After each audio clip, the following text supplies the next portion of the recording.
I believe that most human beings are only living at about 40% of their capability. So the mind has a governor, like a car. If you're driving a car and the car has a governor on it, the car may say 130 miles an hour, but the governor's set for 91. Once that governor sets in, you get to 91, that car starts doing this. The car wants to go. The car wants to go, but that fucking factory said, we're not going past 91. We have a factory, a nice governor in our brain, and it's a survival mechanism. It protects us from pain and suffering. The second we feel that shit, our mind says, oh no, this isn't fun. We should back off. We should sit down, find something more comfortable. And there's something about the mind. The mind has the tactical advantage over you at all times. At all times of your life, the mind has a tactical advantage over you. Why is that? It knows what you're afraid of. It knows your insecurities. It knows your deep, dark lies. And it starts to push you away from that shit. It pushes you in a direction that is comfortable. The mind controls everything. So what I realized was that when I was growing up and I was 300 pounds and I got all fat and I got all insecure, I realized that my mind kept taking me in this direction. When things got uncomfortable for me, when I was facing my insecurities, when I was facing my fears, my mind said, oh no, we have the tactical advantage. We just get you, separate you from this feeling over here. Life's all about feelings. We want the happy feeling. We don't want that feeling of this sucks. Why am I here? And you don't have any, so you can't answer those questions, so you leave. I started realizing that if in that moment you can answer those fucked up questions and you are now in charge of your brain versus your brain ruling you, that's where all that stuff comes from. So the 40% rule is all of that. You get to 40%, your brain says, we're done. Let's roll, man. This is starting to get painful. This is uncomfortable. So you sit down. You have to figure out ways, and everybody's different. That's how the book kind of talks about, like we all have these things about, 5 steps to this and 4 steps to this. It's a lot more than that. That's all bullshit. It's a practice that you have to, it's a habit. So if you know that at 40%, I'm feeling pain. At 40%, I'm feeling pain. That's where the 40% rule kicks in. Now it starts. Okay, I'm feeling pain. My mind's saying all this shit to me. It's saying, get out of here, run, flee. The fight or flight kicks in. Okay, we're done, we're not good enough. It starts telling you all these things. You start to believe it because the mind controls all. This is the time where you have to gain control back of your mind. It's okay, let me see if I can go 45%. And once you start giving yourself more and more hope and start realizing, okay, the mind starts to be, okay, what are you doing? We're supposed to be going right and you're going left. You start then controlling your mind. Start finding more in yourself, and then it goes from 40% to a lot further than that. But that's the start of it though. Get to the spot where your mind is saying stop. Wherever that is, you gotta get there first, and then that's when that shit starts to work for you. You gotta control yourself in that moment. A lot of people can live with themselves. That's the first thing. A lot of people can live with themselves, look in the mirror and say, I'm okay with being afraid. I'm okay with going on this easy highway over here. The easy highway has all these fucking signs and shit, directions, how to get somewhere.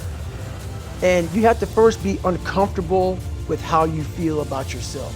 With that voice that a lot of us like to run away from, we all have it. We all have that voice that's saying, hey man, you're kind of wimping out right now. You're kind of being a little punk right now. But a lot of us say, okay, that's okay. It's okay to tell these little white lies to ourselves.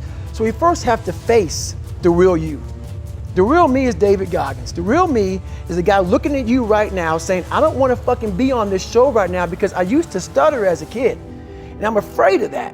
I'm afraid that here in a second, I'm going to start fucking stammering and stuttering and the whole world's going to know that I have all these issues. But that's when I see right now, okay, Goggins, you got to go on this fucking show. That's Goggins. Goggins is saying, okay, David Goggins, you're a punk. Life made you this way.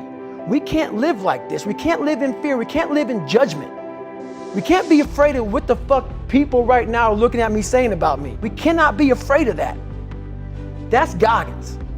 Goggins saying, fuck all of you who don't like me, who don't want to, and that person then comes in.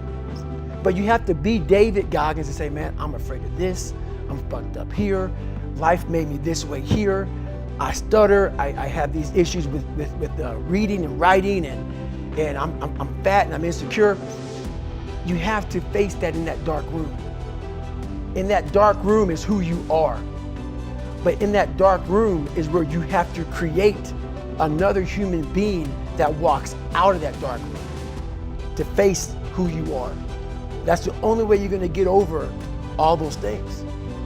Psychologists have been, not all psychologists obviously, but the psychological profession is neck deep in this pathology, has been beating the self-esteem drum for 50 years. Oh no, you're okay, you should feel good about yourself. Like, you're fine the way you are. It's like you think, well, that's a calming message for people. It's like, no, it's not.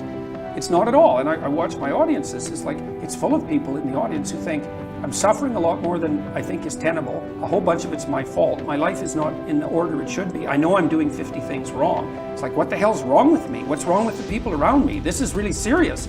And some, well-meaning person comes up and says, you're okay just the way you are. It's like, no one wants that message. It's like, no, I'm not okay the way I am. I'm not okay at all the way I am. I know that. And so, when I'm speaking when I'm speaking now, I say to people, well, you're nowhere near what you could be. That's the positive message. It's like, yeah, you're a mess, but you don't have to stay that way. If you're a mess, you know it. Obviously, you're suffering away like so much you can barely tolerate it. It's like, that's okay. You can do something about it. That's the thing that turns the lights on. It's like, you can do something about it. The point is, your best strategic position is, how am I insufficient and how can I rectify that? That's what you've got. And the thing is, you are insufficient and you could rectify it. Both of those are within your grasp. If you aim low enough. It's like, well, I don't know how to start improving my life. Someone might say that. And I would say, well, you're not aiming low enough. There's something you could do that you are regarding as trivial, that you could do, that you would do, that would result in an actual improvement. But it's not a big enough improvement for you, so you won't lower yourself enough to take the opportunity. Well, what do you do when you go and lift weights? Yeah. You don't go and, like, if you haven't bench pressed before, you don't put 400 pounds on the damn bar and drop the bar. Right. You think, look, when I started working out when I was a kid, I was weighed about 130 pounds and I was 6'1". I was a thin kid and I smoked a lot. I wasn't in good shape. I wasn't in good physical shape. And I went to the gym and it was bloody embarrassing, and people would come over and help me with the goddamn weights. Here's how you're supposed to use this. It was humiliating. And maybe I was pressing 65 pounds or something at that point. But what am I gonna do? I'm gonna lift up 150 pounds and injure myself right off the bat? No, I had to go in there and strip down and put my skinny goddamn self in front of the mirror and think, son of a bitch, there's all these monsters in the gym who've been lifting weights for 10 years and I'm struggling to get 50 pounds off the bar. Tough luck for me. But I could lift 50 pounds. And it wasn't very long until I could lift 75. And, well, you know how it goes. And I never injured myself when I was weightlifting. And the reason for that was I never pushed myself past where I knew I could go. And I pushed myself a lot. I gained 35 pounds of muscle in about 3 years in university. I kind of had to quit because I was eating so goddamn much I couldn't stand it. But there's a humility in determining what it is that the wretched creature that you are can actually manage. Aim low. And I don't mean don't aim, and I don't mean don't aim up. But you have to accept the fact that you can set yourself a goal that you can attain, and there's not going to be much glory in it to begin with.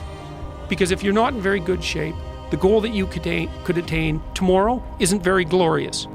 But it's a hell of a lot better than nothing, and it beats the hell out of bitterness, and it's way better than blaming someone else. It's way less dangerous. And you could do it. And what's cool about it, there's a statement in the New Testament. It's called the Matthew Principle, and economists use it to describe how the economy in the world works. To those who have everything, more will be given. From those who have nothing, everything will be taken. It's like what's very pessimistic in some sense, because it means that as you start to fail, you fail more and more rapidly. But it also means that as you start to succeed, you succeed more and more rapidly. And so you take an incremental step, and, well, now you can lift 55 pounds instead of 52.5 pounds. You think, well, what the hell's that? It's like, it's one step on a very long journey.